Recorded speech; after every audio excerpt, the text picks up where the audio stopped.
I know napanood na to ng marami itong mga naging pahayag na nag-aapoy na pahayag ni Senador Amy Marcos sa nangyaring peaceful rally ng INC na pinamagatang Transparency for Better Democracy.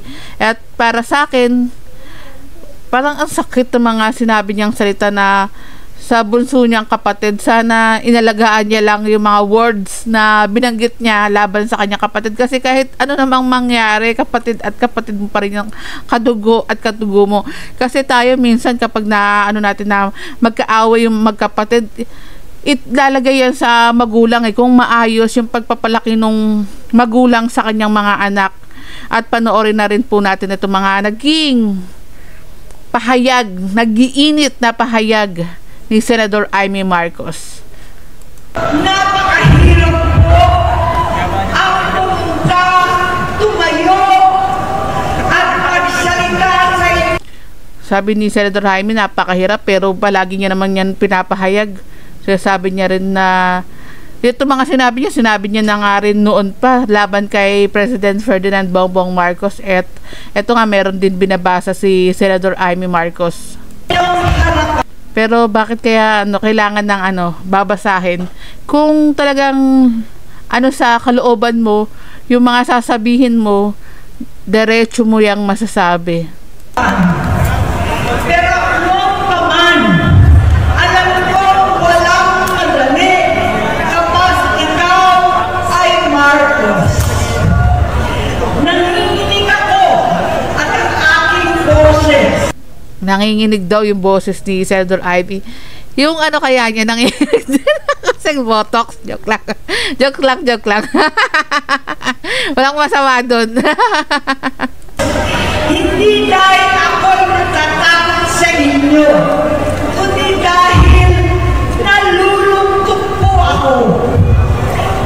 Ipagpaumanhinig niyo sa gitna ng pagsasalita. Pero tanong ko lang sa ating mga kababayan, sa ating mga viewers, etong si Senador Amy Marcos noong 2000, kailan ba yung kampanya? Yung 2025, nasa partido siya ni President Ferdinand Bongbong Marcos. Pero bakit kaya ganun, no? Yung mga pahayag ni Senador Amy, tapos nandun siya sa partido pa rin ng presidente. Pero parang kahit kailan yata lang hindi naman ako vlogger ng national nandun lang tayo sa lokal kay Mayor Isko Moreno nating pinagmamalaki. Pero bakit si President Ferdinand never siyang nagsalita laban kay Senador Amy Marcos? Ako'y hihinto, hihinga dahil sa Hihinto, hihinga. Pero may nakasulat yung sasabihin niyang ako'y hihinto, hihinga. No, naman ako kay Senador Amy, pero masakit lang para marinig yung sinasabi laban sa kanyang kapatid. Kasi ang alam ko pag kapatid, kahit anong mangyari, kahit bagsakin, tapunan ng mga masasamang salita ng kahit na sino, tatanggapin pa rin ng kapatid yun. Siguro pag iba na nagsabi, masakit na pag kapamilya mo na, lalo na kapag kapatid mo pa, ate mo pa. ikaw ng aking kalooban. Pero hindi yan ang dapat kong ihingi. Pero sabi nga ng iba, tayo dito, transparent nga rin tayo dito. Sabi nga rin ng iba, kaya daw sinabi to ni Senador Amy Marcos para matulungan si President Ferdinand Bongbong Marcos. Ewan lang natin, no idea tayo sa kanilang magkapatid. Basahin natin mamaya yung mga comment na pinost ko sa aking Facebook page. Paumanhin. Hindi yan ang kasalanan ko sa bayan na dapat ihingi ko ng tawad. Narito po ako dahil sa tawag ng Iglesia ni Cristo para sa transparency, accountability at justisya. Tama naman, accountability, transparency. Okay naman yung mga ni Senator Amy Marcos, yung transparency. Pero ano kaya mararamdaman ng mga pamangkin niya din na ganun yung mga itinuring na pangalan niya sa kanyang kapatid, sa kanilang ama? Ano kaya nararamdaman ng mga anak? Kasi kapag nagsalita ka ng masama sa kapwa mo, hindi mo na may babalik yan. Damage has been done. Ewan ko lang sa kanila magkakapatid kung magpapatawaran pa sila or okay sila. No idea. Sa tawag ng sarili kong konsensya. Pero sabi ni Senator Amy, yung tawag sa aking konsensya, tulad nga ng sinabi ko, bakit nung kampanya nandun siya sa partido ni President Ferdinand Bongbong Marcos kung ayaw niya yung ginagawa ni President Ferdinand, tapos yung democracy sinasabi niya. Tanong lang. Bilang senador, bilang kapatid, bilang Pilipino, bata pa naman kami ni Bongbong. Alam na ng buong pamilya ang problema sa kanya. Ayun, alam na daw nung pamilya yung problema kay President Ferdinand Bongbong Marcos. Ano kayang ginawa ng pamilya? No idea ako dyan kung anong ginawa ng pamilya dun sa problema kay President Ferdinand Bongbong Marcos. Dahil simula nung naging presidente yata si President Ferdinand Bongbong Marcos, dun lang talaga sumiwalat ang lahat-lahat eh.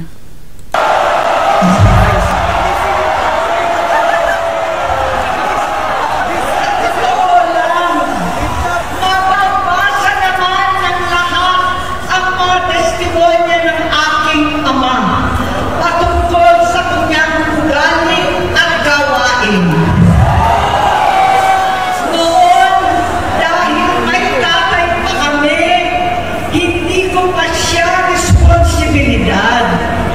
Noong tumatanda, ay mas naging nakakabahala.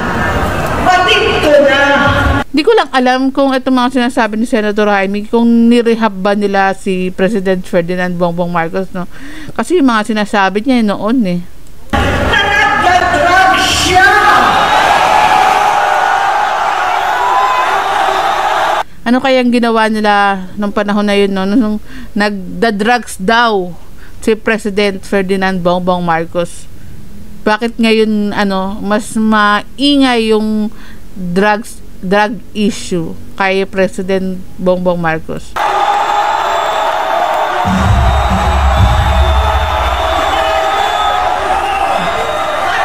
Pamilya, nalaman ng pamilya, seryoso ito. Minsan, kami ng Presidential Guard at Metro Bomba ang naglilinis tuwing nagpa-party po sila. Oh, grabe si Senator Jaime mismo ang naglilinis nung nagpa-party sila ha. Talaga, Senador Jaime ha. Bait naman na atin ni Senador Jaime. Siya naglilinis. Nabuhay kaming magkakapatid sa ibang bansa. Kami-kami lang. Kinumbinsi ko pa si Bongbong. Pakasalan mo na si Lisa. Naisip ko noon, kapag nag-asawa Si Senator Jaime pala yung nagkumbinse para maging asawa ni President Bongbong Marcos, si First Lady Lisa Marcos. Ibig sabihin ito yata yung sinasabi niyang pagsisisihan niya di kasi hanggang ngayon hindi sila okay ni First Lady Lisa Marcos eh. siya, malalagay na sa tahimik at Pero bakit kaya hindi sila okay ni ni First Lady? Total siya pala yung nagkumbinse na maging mag-asawa sila. Comment nga kayo, no idea ako dyan. magkakaroon ng direksyon. Ang laki ng pagkakamali ko. Mas lumala. Ayun nga, yung sinasabi niya pagkakamali niya. Siguro yung pagkakamali niya na kinumbinse niya yung kapatid niya na maging asawa si First Lady kasi siya yung kumbinse. Ang kanyang magkalulong sa droga. Pero napanood ko to, hindi ko napanood to ng buo. Talagang pinangalanan din ni Senador Amy Marcos si Miss Maricel Soriano regarding dito sa speech niya.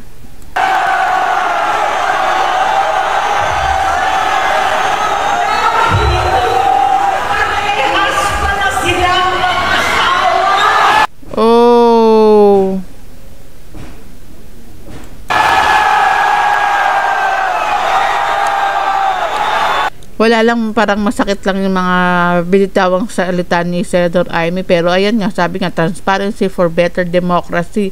Masakit lang bilang kapatid, bilang ate mo, na ate, na ano ba tawag dito? Bilang kapatid na magsasalita ka ng pangit sa kapatid mo. Kasiraan laban sa kapatid mo. Masakit para sa kabilang partido. Pero ewan ko kung anong intensyon ni dito, Senator Amy Marcos. Bakit ganito yung mga pahayag niya? At may binabasa siya. Tingnan mo, naging gobernador pa si President Marcos, pero tingnan nyo, wala rin naman nangyari. Oops.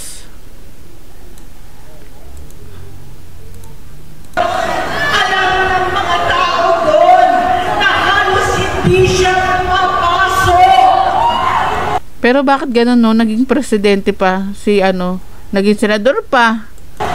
Tuwing kukumprontahin ko siya, ay nagsasabi siya magbabago na siya, aalisin na niya ang bisyo. Hanggang sa may nagsumbong na naman sa akin, na sa pag-gising pa lang sa umaga, kasabay ng almusal, marijuana pala.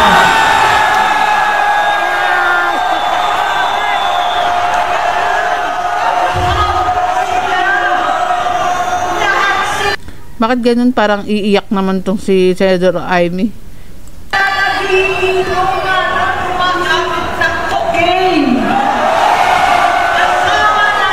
Pero sana, no, sinabi pa to dati pa ni Senator Amy, kung totoo ang gumagamit si PBBM, sana hindi pa siya naging presidente. Noon pa lang, sinabi niya na sa tao, para hindi na ewan ko kung tama yung word, hindi binoto ng 31 million. Ang alam ko 31 million ang bumoto kay PBBM eh. Sana nun niya pa sinabi, alam naman pala niyang ganun.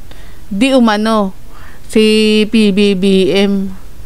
Pero bakit ngayon, eto nga, ang dami niya nang sinasabi laban sa kanyang kapatid. Sana pinaalam niya na rin sa tao, niloko niyo rin po yung tao.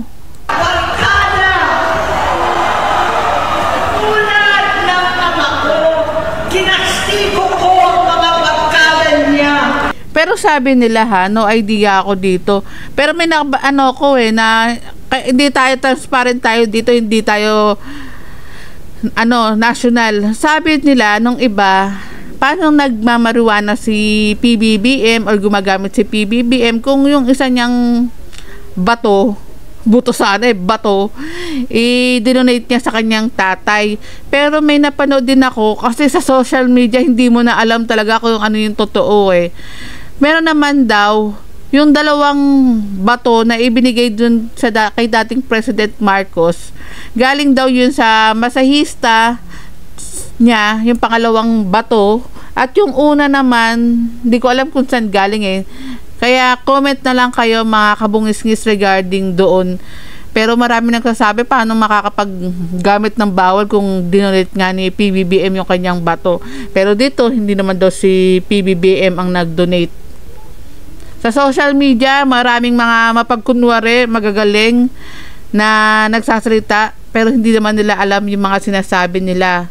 Kaya sana manood kayo sa mga legit yung talagang alam yung mga history or mga nangyari. Kasi ako, hindi naman ako vlogger ng national. Kaya, kinumentan ko lang naman to na lang ako na kapatid mo,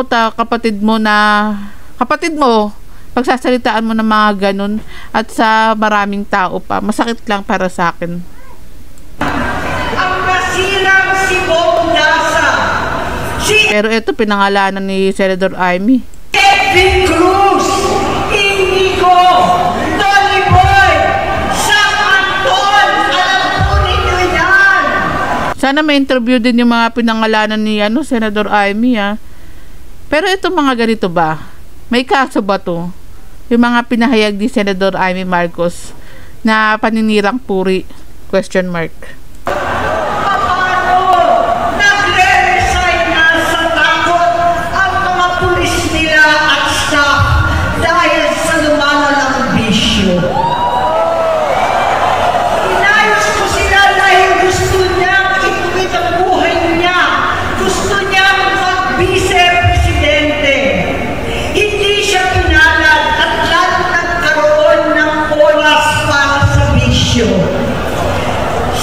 Tignan nyo, may bisyo pala. Di umano si PBBM, pero hindi nyo agad sinabi kung totoo man ito. Bakit ngayon kayo nagngangangaw-ngaw? Ibig sabihin, niloko nyo rin po ba yung mga tao? At ngayon nagsasalita kayo, hindi na namin alam kung ano yung totoo sa inyo at yung ano hindi. Dahil ngayon, ang alam ko sa politika ngayon, talagang magulo ang politika. Sa mga politiko, no, Diyos mio, laban ng kayo ng labanan, siraan kayo ng siraan. Ba't hindi na lang po kayo magtrabaho at ano, mga tao ang asikasuhin nyo, yung mga bumoto sa inyo, tulad sa, dagdag ko lang si Mayor Isko Moreno, kasi talagang pinagmamalaki ko siya eh. Si Yorme naman, talagang puro siya trabaho lang ng trabaho, hindi siya bumabato ng mga pangit na salita sa iba. Talagang araw-araw, trabaho lang ng trabaho, wala nang pahinga. Pero yung iba na politiko, tapunan ng sira dito, tapunan ng ng dumi. Public servant po kayo, binoto po kayo ng mga tao, pero ang ginagawa nyo po, kanya-kanya kayong batuhan ng paninira sa bawat isa. Sana po yung mga tao na bumoto po sa inyo, ayun po yung paglingkuran nyo muna. Wag po muna tayong ano, ewan ko, sabi ko sana wag muna umatake, pero ano yan eh, transparency for better democracy, okay yan. Pero sana ano ko lang sa mga politiko, magtrabaho po kayo. Gawin nyo yung mga dapat at pinangako nyo during campaign na paglingkuran yung taong bayan. Naging malabo sa amin ang lahat. Kaysa mag-away, bigla na lamang lumayo ang loob namin sa isa't isa. Noong 2016, At dagdag ko lang ha, siguro naman hindi rin naman ang dahilan ng paggamit di umano ni PBBM ang paglayo nyo sa isa't isa. No idea ko kung ano pa yung mga naging dahilan ng paglayo nyo sa isa't isa. kasabay ng kampanya ng dating Pangulong Duterte laban sa droga. Lumabas ang pangalan ni Bongbong sa listahan. Nakasama siya sa listahan. And kay President Duterte naman, I respect President Duterte. Para sa akin, isa rin siya sa magaling na presidente during his term. Ng mga celebrities, Ayun. mga Ito yung sinasabi ko pala kanina. artista, Maricel Soriano, Ano kayang masasabi ni Diamond Star Maricel Soriano dito sa inilabas ni Senador Amy Marcos na pinangalanan siyang gumagamit? Although napatawag na rin yata sa Kamara o sa Senado si Miss Maricel, Senado yata, kasi kasama niya si Senador Robin Padilla nun eh. Ano kayang masasabi ni Diamond Star? at iba pa. Masinsinan po kinausap si Pangulong Rodi. Halos manikluhot ako. Sinabi ko ayon sa kapulisan, dapat unahin, pusigin ang mga pusher at saka na lamang sagipin ang mga user. Pero yung ginawa ni President Duterte na sa droga, pabor ako dun. Kasi, pero yung pag ano, sa iba na natin, ano yun. Kasi, basta. Mahirap na magsalita, pero para sa akin, magaling na presidente during his term, si President Duterte. Si Bongbong. Labis ang takot ko at pag-aalala. Kinausap ko siya at nagsabi siyang talagang siya ay nagbabago na. Muli at lagi, hindi ako nawalan ng pag-asa. Ako'y naniwala ulit. Hindi siya nawala ng pag-asa at siya ay naniwala uli at paulit-ulit ba yan, Senador Amy Marcos? Kasi lagi ka naman pagkampanya, lagi kang nakay President Bongbong Marcos na kasama. Mula noon, Pero bakit nga ganun, no? Bakit na kaya siya, President Bongbong Marcos nung kampanya, nasa slate siya. Tama ba? Nandun siya sa Campi side, hindi dun sa kabilang partido. Bakit kaya? natatanggap ko na lang na balita tungkol sa kapatid ko ay regular na magpapadoktor. Kaya kumahan pa naman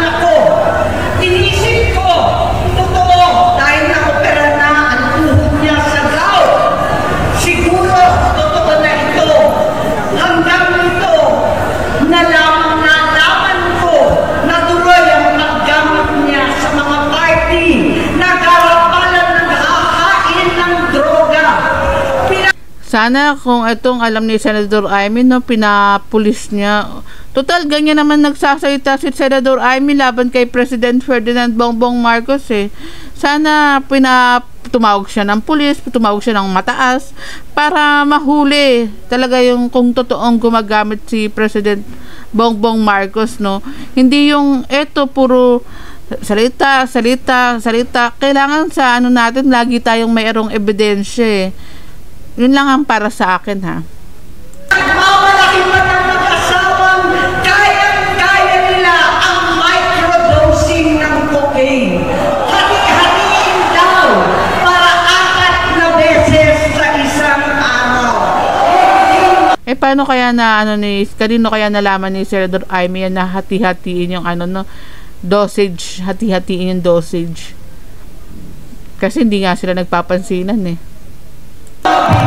Totoo nga kaya hindi sila nagpapansinan ng president? Ang magpapatoktor, pinalabas nilang mag-stem cell. Nagpapalitan ng dugo, nagpapa-blood transfusion. Kayang-kaya raw, hindi ko maintindihan ang pinagsasabi. Pero nasa sa inyo naman yan, sa atin. Kung maniniwala ba tayo sa mga sinasabi ni Senador Amy Marcos, kung maniniwala tayo kay President Ferdinand Bongbong Marcos. Ako kasi hindi ko alam yung mga ganyan eh. Ano lang ako, lokal lang. Yun lang ang kaya ko, lokal. Kaya ko ipagmalaki si Mayor Isko Moreno. Kaya kinumentan ko lang to kasi parang tulad nga ng sinabi ko, hurtful lang para sa kapatid. Kasi kahit anong mangyari, mga binitawan mong salita, hindi mo na mababawi yan eh. Lalo na sa dami ng tao na sinira mo yung kapatid mo. Tayong mga Pilipino pa naman, kahit anong mangyari, pag kapatid, laban kung laban. Wala lang, nakakalungkot lang. Pero hindi ko naman binabay si Senador Amy. No, ano na naman ako kay Senador Amy kung gaano siya kahusay bilang senador kasi lagi naman nun siyang nananalo. Pinagkakatiwalaan siya ng mga tao. No bash din ako kay Senador Amy. And yung mga sinabi kong mga salita rin kay Senador Amy regarding sa ganito, ano lang naman yun, alam nyo naman din na yun. At komentan lang natin, basahin ko lang itong mga comment na pinost natin regarding eto, grabe mga sinabi ni Senador Amy Marcos. Ano masasabi nyo? Hiningi ko yung mga comment ng ating mga manonood, mga nagko-comment sa ating Facebook page na Busilaks Diary Ulala. Paki-follow nyo rin po. Eto po yung mga comment. Sabi ni Ma'am Pat, nakakagigil. Sir Early, malaki na alaga sa ulo. Di naman kami naniniwala sa pinagsasabi niya. I stand for Bongbong. Sir Ali, baliw lang maniniwala kay Amy. Ma'am Josephine, siya ang adik. Ma'am Anatalia, pagmamahal sa kapatid yun at sa mga tao, matuldukan ang anomalya. Ayan, sabi nga, matuldukan yung anomalya na ginagawa. Ayan, pagmamahal daw sa kapatid. Kaya ganito si Senador Amy. Then, pagkatapos si Sara maging presidente, tuwang-tuwa yung mga magnanakaw kasama si tayo kay Vice President Sara. Wag nating idamay dito sa video na to. Ito naman sabi ni Sir Paul, isa lang sinisiraan niya si BBM dahil sa inggit kasi hindi binigyan ng atensyon at higit sa lahat, hindi naman siya tunay na Marcos kundi Lacson dahil ama niya talaga si Arsenio Lacson at hindi si Apong Lakay. Ito naman si Ma'am Yellen, para sa akin hindi tama yun. Kung sarili niya kapatid nagawa niya yan, paano pa tayo o nga no? Ngayon mali yan, mga adik silang lahat.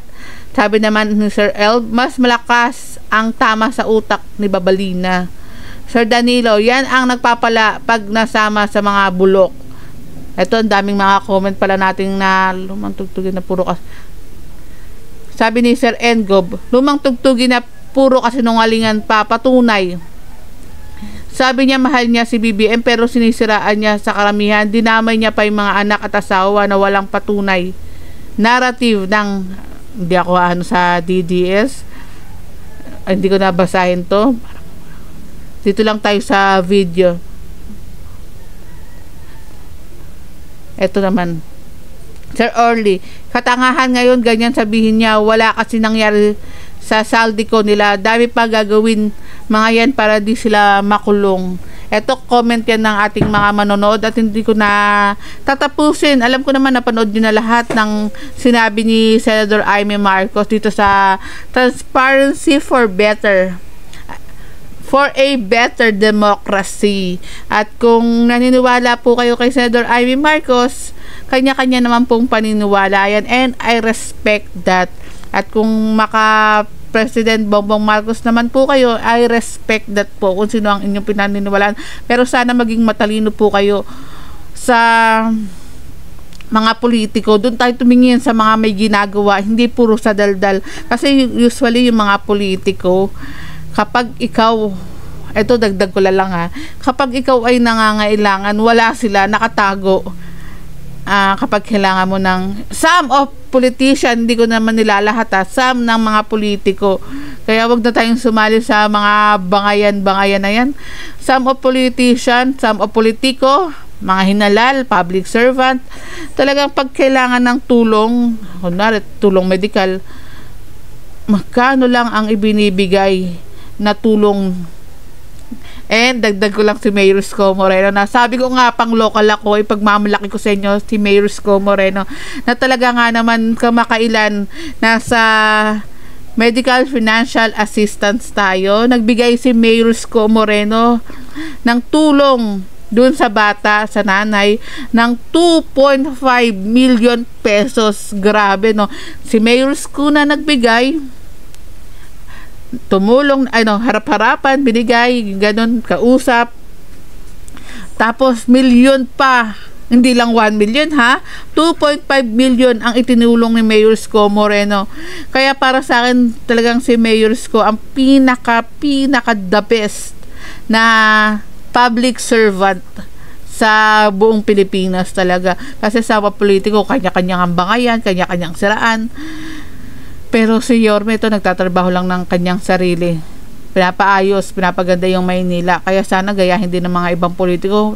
Stop nyo na yung paninira nyo sa kapwa. Kasi kami po ang naaapektuhan. Ito lang, hanggang dito lang po tayo, mga kabungis-ngis.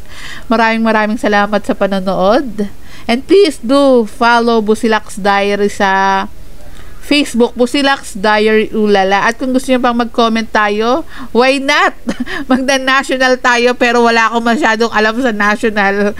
Kailangan aralin ng national. Hindi ako pwedeng magbigay sa inyo ng hindi ko alam. Maraming salamat. Ingat po kayo palagi, and God bless us all.